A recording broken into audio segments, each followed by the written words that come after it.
I'm not sure if these are poisonous or edible. It looks like something has been buried in the middle.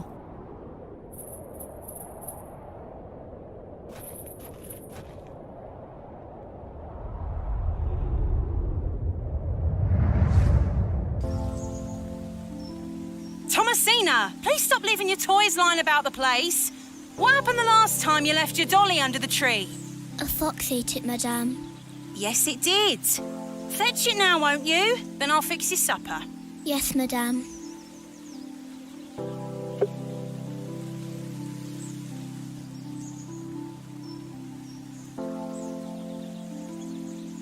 There you are, Josephine. I won't let the foxes eat you.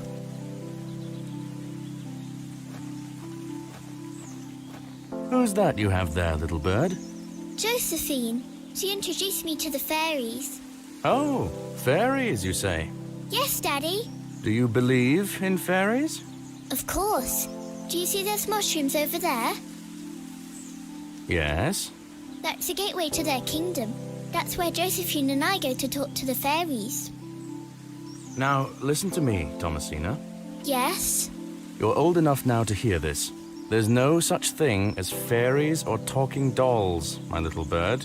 What do you mean? I'm sorry, my dear child. I do not wish to upset you. I just want to make sure that you understand the difference between fantasy and reality. Josephine is just a doll, and fairies do not exist. But, Daddy... Science is the great antidote to the poison of enthusiasm and superstition. Please always remember that. If you hear anything about fairies or the like again, know that it's hogwash. What is it?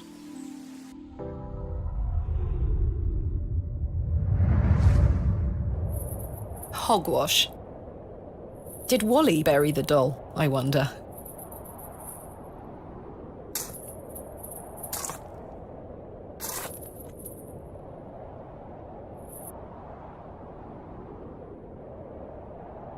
This must be Jane's ragdoll. You're coming with me, little fellow. I shall name you Kenneth. Perhaps these wriggling worms are the fair folk young Wally was so fearful of. How strange. There is a hairpin pierced through the arm. This may come in handy. I'll keep it. At least I shall not return from Bewley empty-handed.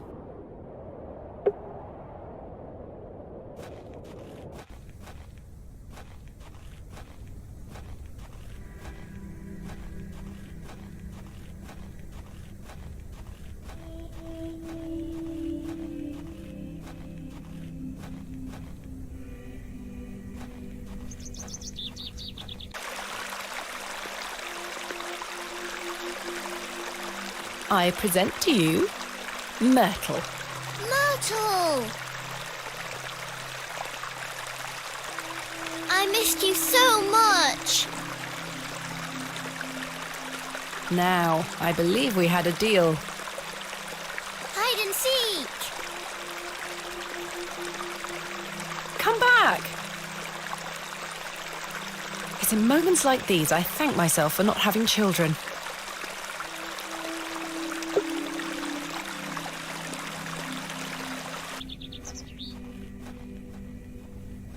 Hey!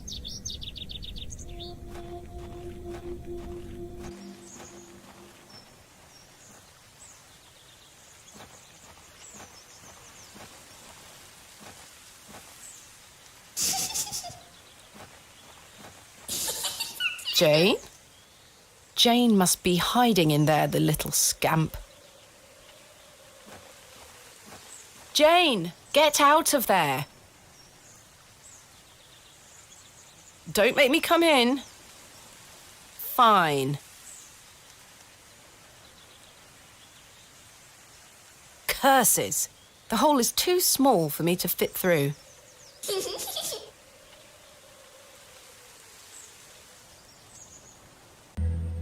I was always happiest with a trowel in my hand, uncovering hidden worlds within the earth itself, clod by clod.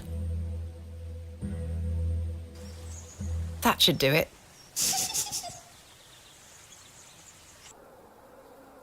Jane! Jane? Jane, come out this instant. I can't see a damned thing in here. I need a light source.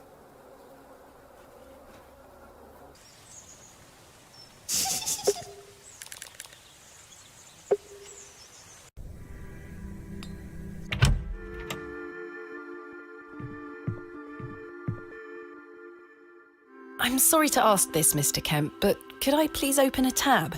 Still not in your purse? I'm afraid not. My assistant hasn't arrived as planned, so I find myself in a bind. He must have put the money in my crate, which is currently being held in Mr. Price's storeroom. Well, as you know, I run an honest establishment here, and I do trust you. So yes, I'll open an account for you, to be settled at the end of your stay. Of course. Thank you, Mr. Kemp. Now then, I'll be needing something of value as a deposit. I thought you said you trusted me. Aye, it's not personal, lass. One can never be too cautious. I found Mr. Shoulder's home, thanks to the help of Father Roach. Wonderful. So you've met our vicar then? Yes, I did. An interesting character. Indeed. So, did old Leonard apologise for his absence? Not quite. He wasn't home. What is that man playing at? You tell me. I've decided to find Hobbs Barrow without Mr. Shoulder's aid. Are you sure that's a wise idea, lass? What other choice do I have? I have a feeling he is avoiding me. Do you know where I can find the Barrow? No, sorry. I say that on my mother's grave, Miss Bateman. My assistant has not arrived as planned. Oh, is everything all right? I'm not entirely sure. Am I to keep a room for him just in case? If you could hold it for one more night, Mr. Kemp. As you wish. What can you tell me about Lord Panswick? A most charming man, Miss Bateman. He looks after us here, a good fellow. Where does he live? Panswick Manor, on the moors. No visitors allowed. His lordship likes his privacy. Goodbye. See you soon. Will you accept this silver cross pendant as a deposit? Can I take a closer look at it?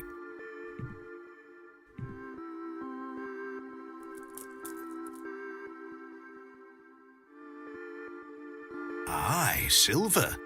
That'll do. Thank you, Mr. Kemp. Can I get you something to drink? Not right now, Mr. Kemp. As you were.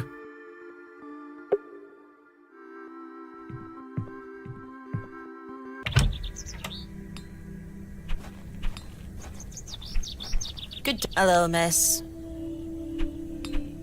What do you know about Lord Panswick? Not a lot. I know he's in charge around here. Does he come to the village often? Not really. He has a manor out on the moors. Have you ever been there? Heavens, no. Villagers aren't allowed there. Why not? Dunno. It's just the way it is. Goodbye. Bye, miss.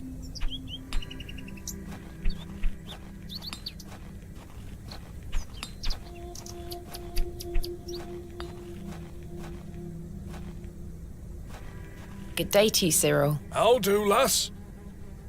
What do you make of Henry Long? An idiot who thinks that station's a good idea. Can you imagine? Strangers pouring into Bewley. Turns the stomach, that does. Maybe he has a point.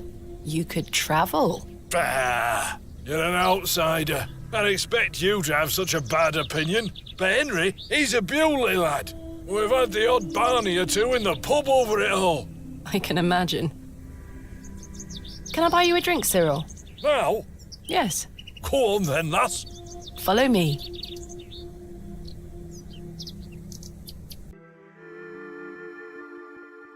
So then he turns around and says, "Why is a dog like a tree?" And I says, "I don't know." And he says, "Because they both lose their bark once they're dead." Very droll, Cyril. Well, it's been a pleasure, but I must be off.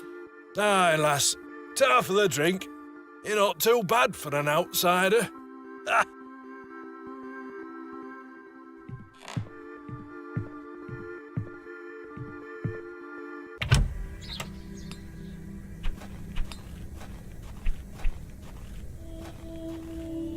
Hello. Good day. Can I buy you a drink, Henry? Really? Really? We can talk more at the inn. But I told Mr. Price I'd keep watch of his storeroom. Doors have locks for this very reason. You're right. One drink won't take long. I shall take you up on your offer, Miss Bateman. Let us make our way.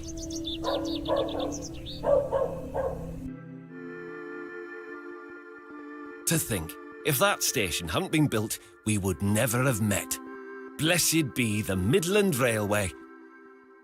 Idiot! That station is the worst decision this village has ever made! Cyril Farnaby, a miserable man with miserable ideas. I will change your mind even if it kills me.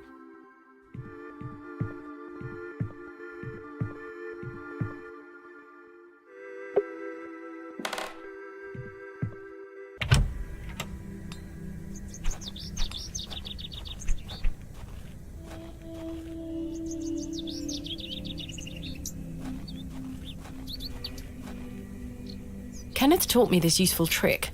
A hairpin is much more than a hair accessory. A few wiggles and this lock should spring right open.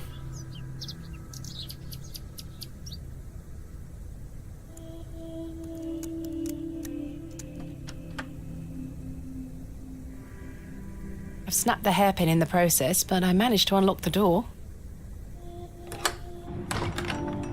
Let's open this envelope. There's a note inside.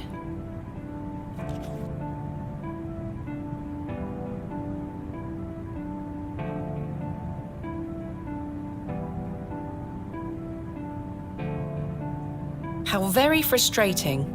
I wonder what happened. I'd better get this to the alley before Mr. Long comes back. Moving a fully laden crate through the village square was no easy task. Somehow, no one was there to witness it.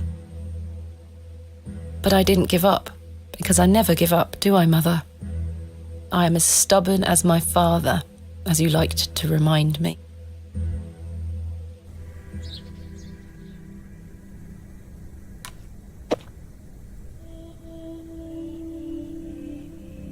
Wait. Where is my money? It's not in here. Kenneth, you absolute liability of a man. It looks like everything else is in here. Picks, specimen trays, shovels. Oh, my chisel, I'll take that. Ah, my lantern. It feels light. There mustn't be any oil inside. I'll leave the rest in the crate. Stanley assured me things would be safe here. No money and no assistant. This is most inconvenient. Still, I've been in worse situations. I've got a tab at the inn for now. I'll worry about money later. I must find that barrow and get on with the excavation.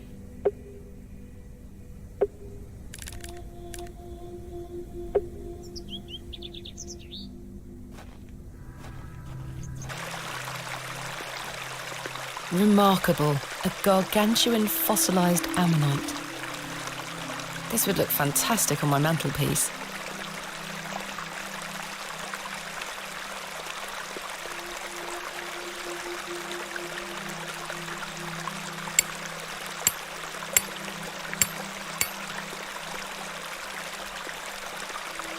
Splendid. I've managed to extract it in one piece.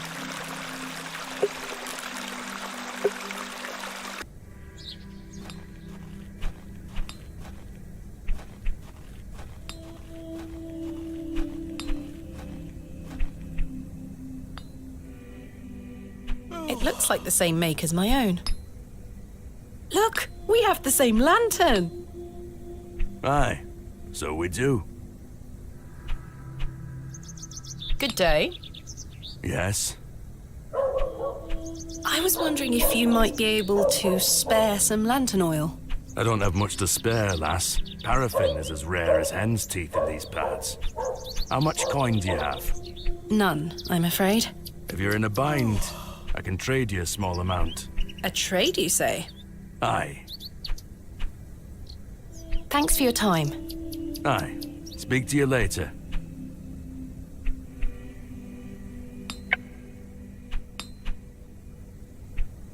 Would you trade some of your paraffin for this fossilized ammonite, Mr. Crozier?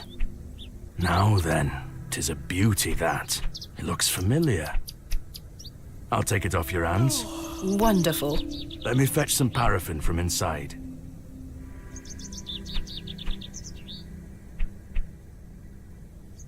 There you are. Thank you, Mr. Crozier.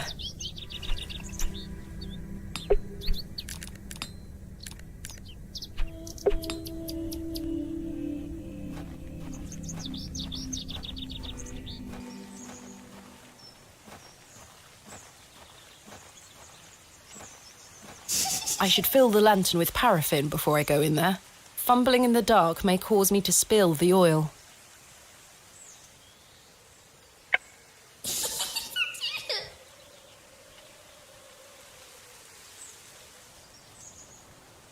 My lantern is fueled and ready for action.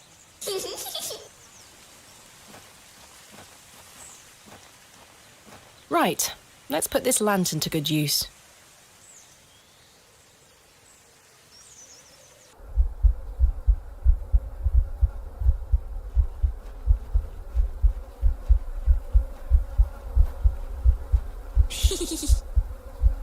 Jane, come out at once.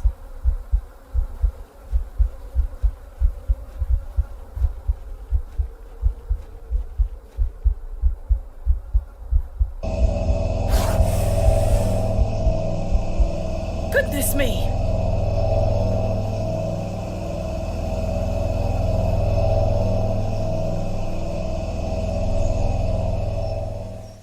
Jane! Silly, what are you doing in that smelly old badger's hole? You were in there. No, I weren't. Yes, you were. Not true. I was hiding behind that tree over there. I got bored of waiting for you. So where can I find Hob's Barrow? Go north from the church graveyard, up the hill. You'll see some muddy fields on the horizon. That's Mr. Bryden's farm. Hob's Barrow is there. Don't tell any grown-ups I told you. And thanks for getting Myrtle back. My pleasure. Thank you, Jane. You've been a great help.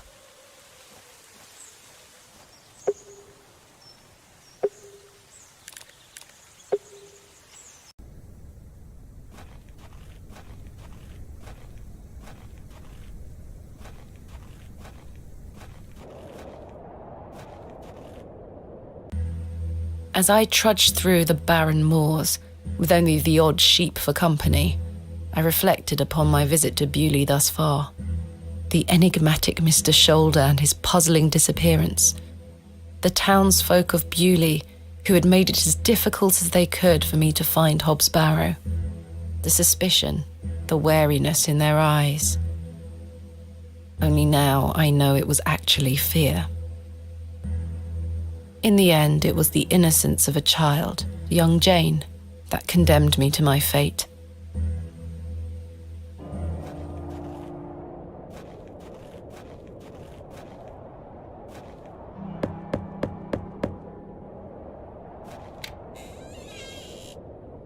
What do you want?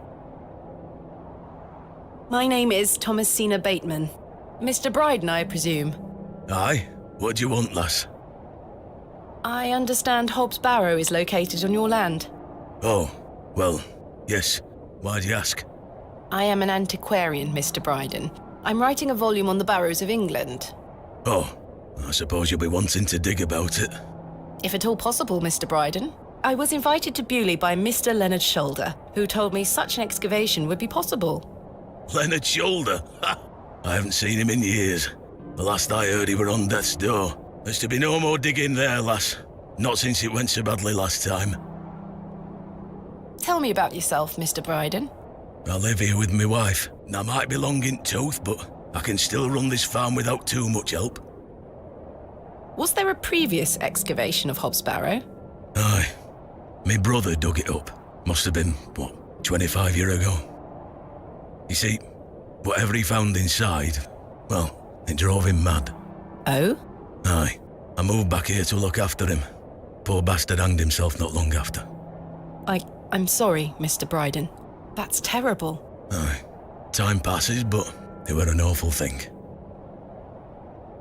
What did your brother find? Samuel. Samuel were his name. Sorry, what did Samuel find in the barrow? I don't know. But something went wrong. Afterward, he could barely speak. You couldn't make out a word, like. That must have been hard. You lost a hand in that excavation too, you know. Goodness me, how? I try hard not to speculate on what might have happened, lass. I'd see him disappear into that barrow, dragging timber in with him. You'd hear him hammering away for hours. I offered him help, but he'd have none of it. Soon enough, he blocked the entrance off. To look at it now, you'd never know the thing we dug up. The landers reclaimed it. Who else was involved in the excavation? 2 others, I believe. Outsiders, perhaps. I can't say for sure. I think they left town pretty swiftly afterwards. I lived in Bakewell at the time. I only moved back here to look after Samuel. I took over the farm when he passed away. I see. What can you tell me about your farm? Samuel's fate aside, we're a fortunate family. The soil is fertile here. Crops grow without too much trouble. All the other farmers round here raise livestock, even Lord Panswick. We grow feed for him. Most fortunate, Mr. Bryden. Is your wife home? She's out in fields, lass, pulling weeds. The curse of such fertile soil. 40 years we've been married. I couldn't do it without her, you see. How splendid. Aye, my wife is a fine woman. Are you married, lass? No. I've had my fair share of proposals, Mr. Bryden, but that's not the life for me. Marriage is an important institution. You'll find a man one day. I manage rather well without one, Mr. Bryden. You haven't seen Mr. Shoulder for some time? I hear about him now and then, but it must be a good few years since I set eyes on him. He hasn't been here to visit Hob's Barrow? Not to my knowledge. I heard he's beset by ailments. Don't leave his home often. How odd. I assumed he'd spoken to you about my visit. Not at all. What can you tell me of Lord Panswick? He keeps us going. Most of our crops go to feed his animals. What is he like? Oh, I've hardly laid eyes on him. He sends his workers here to pick up the crops. I see. You say Mr. Shoulder is at death's door. What exactly ails him? I'm unsure. It's just what I've heard. I wouldn't want to speculate on matters that are not my business. Mr. Bryden, may I please have your permission to excavate Hob's Barrow? No. Have you not been listening, lass? Samuel found something in there that's best left to rot. No digging here, lass.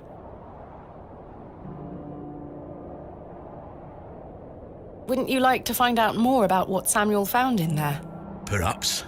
But Samuel boarded up that barrow for a reason. You don't want to tempt the same fate, lass.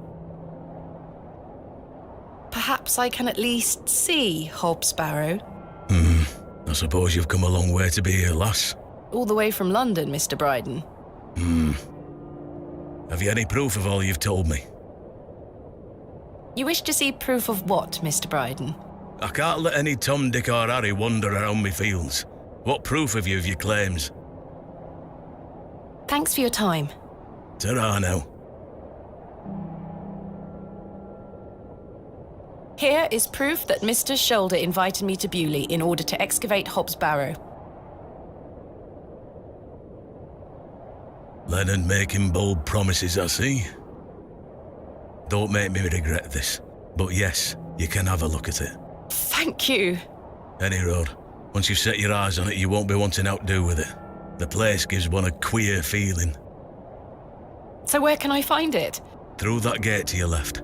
Just head straight across the top to the field there. After 10 minutes or so, you'll see Barrow, set on a hill ahead. Thank you again, Mr. Bryden. I really do appreciate it.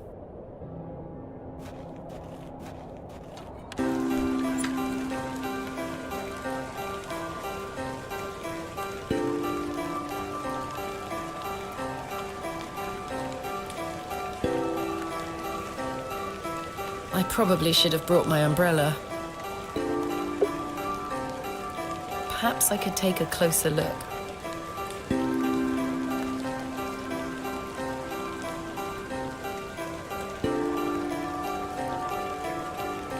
AR. I haven't a clue what that can be referring to. Finally, here it is. Hob's Barrow.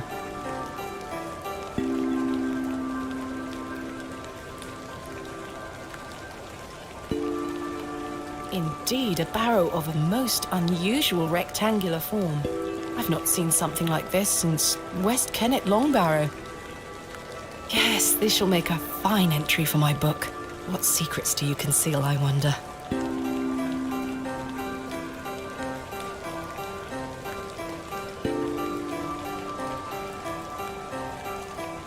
That smell. Earthy and sweet.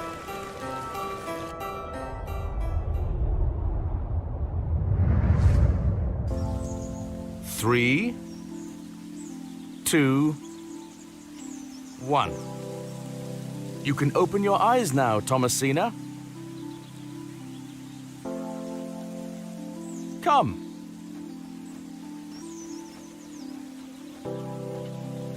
Are you ready for your first excavation? Yes, Daddy. Capital. Make sure you remember everything I've taught you. I have a feeling you might find something special. How exciting. I'll be watching from the steps, my little bird. Good luck. Thank you, Daddy.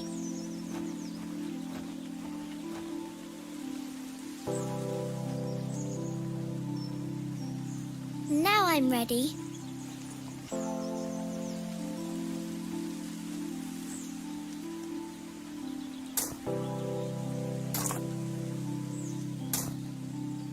No treasures here.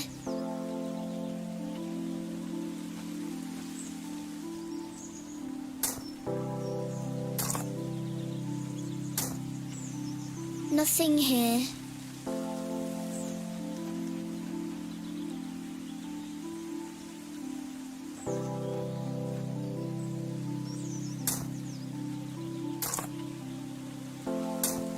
Treasure!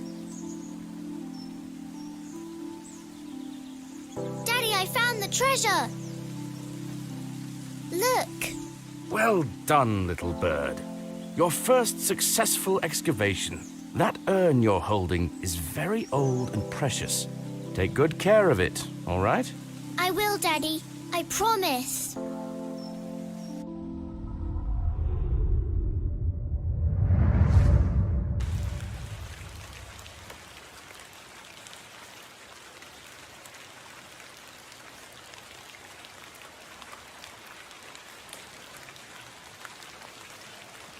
I do have a feeling there is something exceptional to be discovered here. I must gain Mr. Bryden's permission to excavate.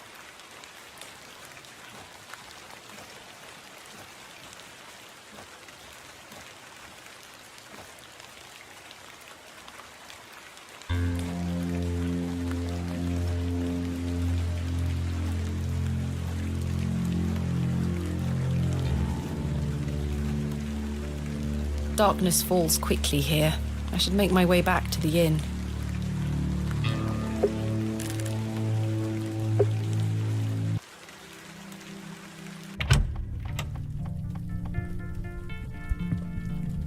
Good evening, Miss Bateman. Good evening, Stanley. I found Hob's Barrow. Oh, remember what I said, Miss Bateman? There are stories connected to that place. Yes, stories you won't elaborate on, I might add. Don't worry about me, Stanley. I'm quite capable of warding off imagined fiends. I have no doubt, but please leave that place be. I've come this far, there's no turning back now. That's precisely what worries me. Goodbye. See you soon. I don't wish to wake him up. Hello again, Cyril. You're still here? Did Mr. Long convince you of the virtues of Bewley Station? What the hell do you think? Now bugger off and leave me to me drink. He seems even more wound up than usual. Time for bed. Tomorrow I shall convince Mr. Bryden to allow me to begin my excavation. Miss Bateman. How are you? Tired. Can I buy you a drink?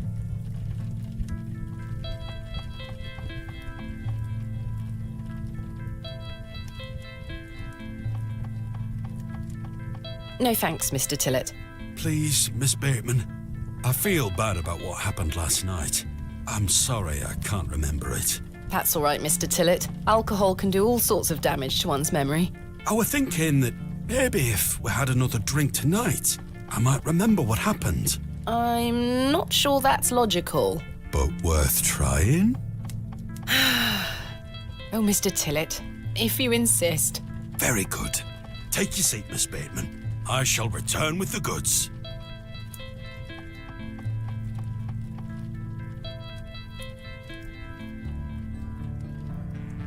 To Leonard Shoulder. Wherever he may be. I've been meaning to ask you something. Yes? Why did Leonard Shoulder ask you to dig up Hob's Barrow? Despite his disappearing act the previous evening, not to mention his questionable sobriety, I decided Mr. Tillett was to be my ally. I spoke again of Mr. Shoulder's letter, his proposed excavation, and my status as an antiquarian and barrow digger. He was fascinated and quite excited at the prospect of meeting the soon-to-be author of a real-life book. You must find all manner of riches on your digs. Barrow digging is not all success, Mr. Tillett. Often I'll come across the likeliest of sites steeped in promise. We set to work with shovel and pick and all the other barrow opening paraphernalia you can imagine. Every stone carefully taken down, every shovel full of earth put dutifully through the sieve, and we find nothing. Or you may find a miserable remnant of animal bone or a shard of pottery hardly to be recognized from the peat in which it decayed. Sometimes it's as if some Neolithic humorist prepared an elaborate practical joke for your special benefit. It still sounds much more exciting than spending your days sitting in England's most remote railway station.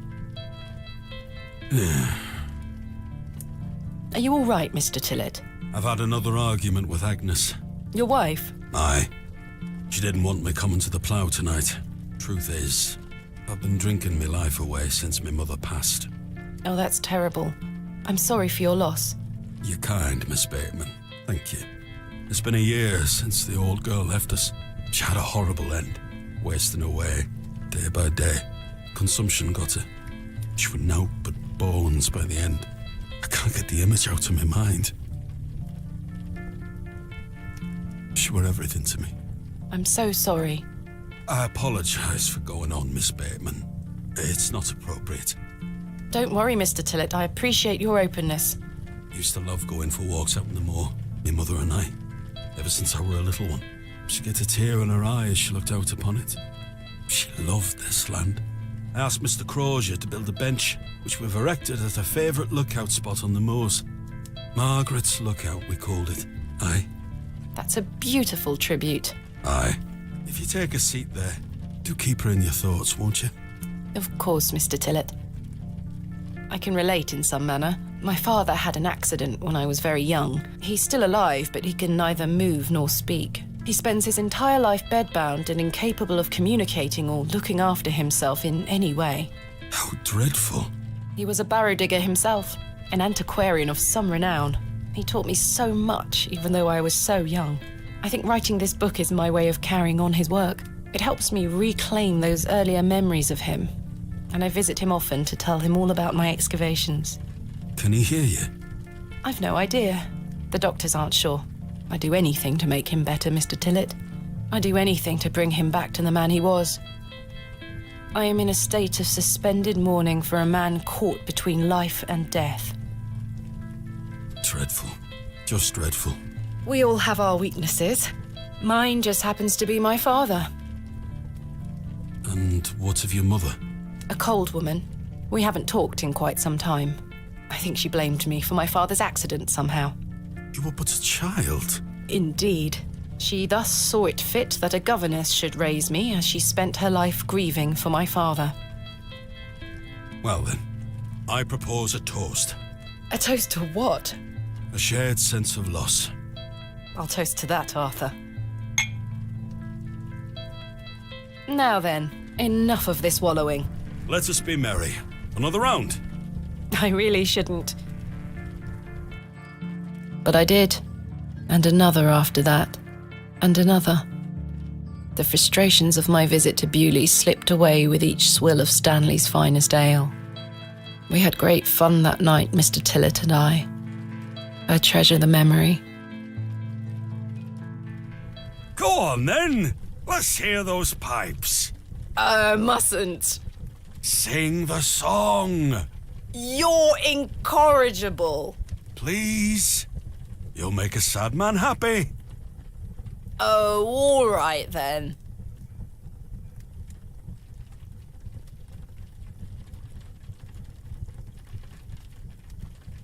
Clasps, celts, and arrowheads I'll try to claw within my clutch. And if a shield I should espy, I'll vow there ne'er was such. With popish tricks and relics rare, the priests their flocks do gull. In casting out the earth take care. Huzzah! I've found a skull!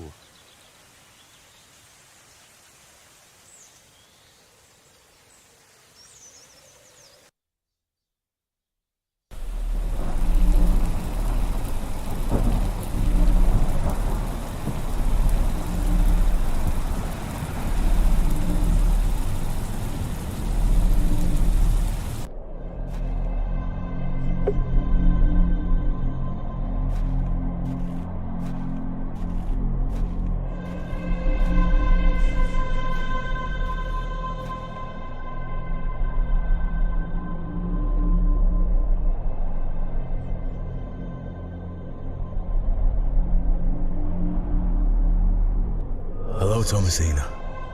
What is this? Who are you? I'm the one that saved your father. What do you mean? You were here 25 years ago. My father? You were deep down with the others. You were there, and something went wrong. I dragged him out. Impossible. I helped him then, and I can help him again. I don't understand. Believe my words. You'll find proof in morning. Now go.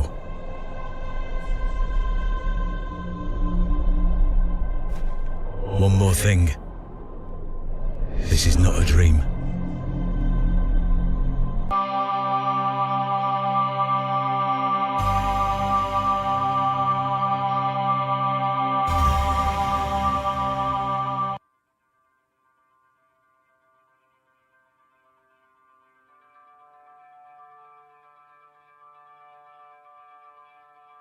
Goodness, that was a terrible sleep.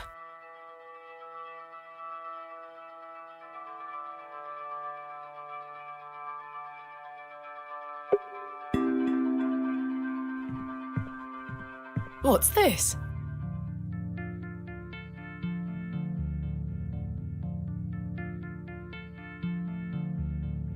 There's a strange stone strapped to the cover.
It appears to be a journal, full of hogwash. I don't recognize the handwriting. Maybe Stanley knows more about it.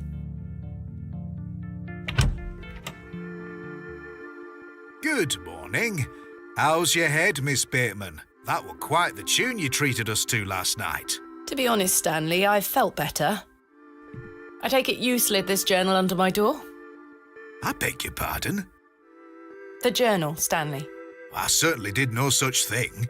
Nor could have anyone else. You're the only guest staying here. What's the meaning of all this? Do you propose that it manifested itself out of thin air? Well,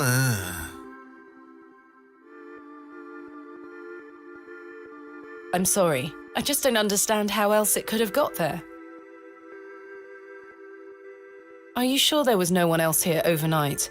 without doubt. How very, very peculiar. So, what does it say inside? I'd rather not say, Stanley. Oh? Suit yourself. What do you make of this stone? That's a funny-looking thing. It's got a cockerel on it. Yes, but have you seen anything like it? Never. Do you ever have strange dreams, Stanley? Me? I sleep as sound as a baby. I had one such dream last night. It was so vivid. What were it about? I was at Hobbs Barrow, Oh? but everything was different. Great peaks soared in the distance. And there was a creature.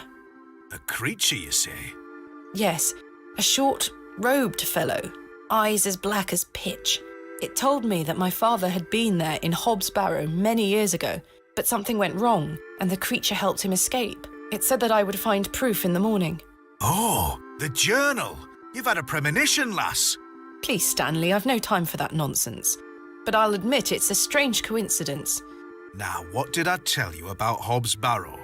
That I should leave it alone? Aye. Hogwash. Your dream reminds me of a story from my childhood.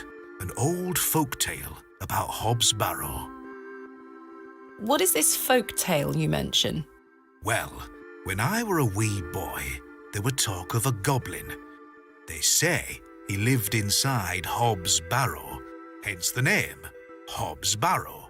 Hob, coming from hobgoblin, of course. Unfortunately, I don't remember anything else about it. I was told not to believe in such fairy tales, Stanley. Don't close your mind to such things, lass. I'm sure Mr. Shoulder will tell you more. Perhaps, if I ever meet him. Goodbye. See you soon. Good morning, Mr. Kemp. Good day, Miss Tompkins. I'm here for his lordship's paper. Sorry, lass. Mr. Price hasn't dropped them off this morning. I heard he actually left the village yesterday. Indeed, I can vouch for that. Ma'am? Good day. Oh dear. His lordship won't be pleased. My sincerest apologies, Miss Tompkins. I'll come back in a few days. Ta-ra. Goodbye.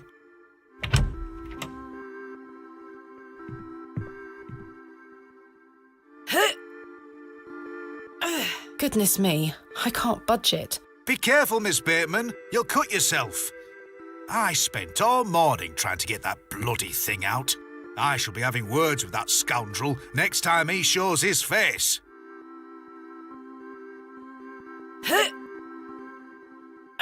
Curses. We have our very own Excalibur. It's all yours if you can pull it out, King Arthur.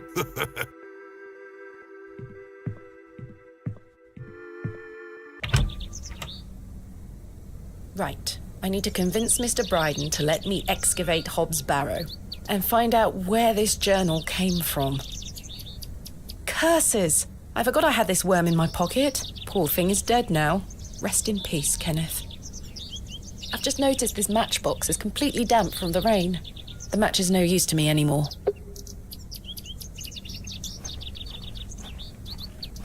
Good day. I'm still setting up my stall. Come back later. Oh, I'm sorry.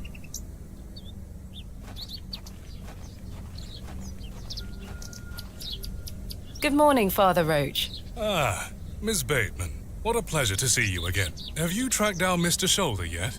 Don't get me started. I'll take that as a no. Indeed. Do you recognize this journal? What a tatty old thing. You ought to take better care of your possessions, Miss Bateman. It's not mine. Then whose is it? That's precisely what I'm trying to find out. I'm afraid I can't help you. I haven't seen it before. What do you make of this stone? I don't recognize the symbol from any Christian iconography. Did you make it yourself? No, never mind. What brings you to the square today? I'm meeting a couple of young congregation members to go over some scripture. You're welcome to join us. Thank you, Father Roach, but I have quite a busy day ahead of me. We will be at St. Edmund's, should you wish to join us later. What do you know of Lord Panswick?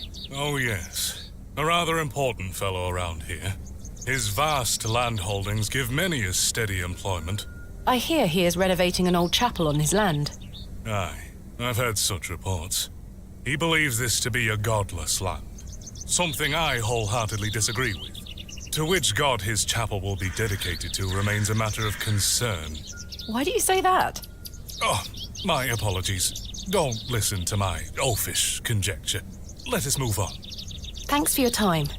Lord be with you.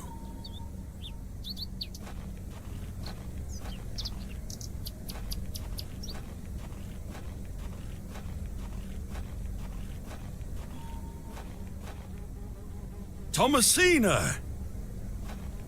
Good morning, Arthur. You look a bit addled. Are you feeling all right? I am not used to drinking as much as we did. Aye, my head is pounding. To tell you the truth, Arthur, I've had a somewhat puzzling morning. Oh? Someone slipped this journal under the door of my room. Whose journal is it? I have no idea. The text refers to some sort of excavation. Stanley must be playing tricks on you. He swore his innocence. I thought perhaps you might have done it? No, it wasn't me. That's for certain. Somehow I have a clear memory of last night. I wonder who left me this journal then. Mind if I take a closer look? Please, go ahead.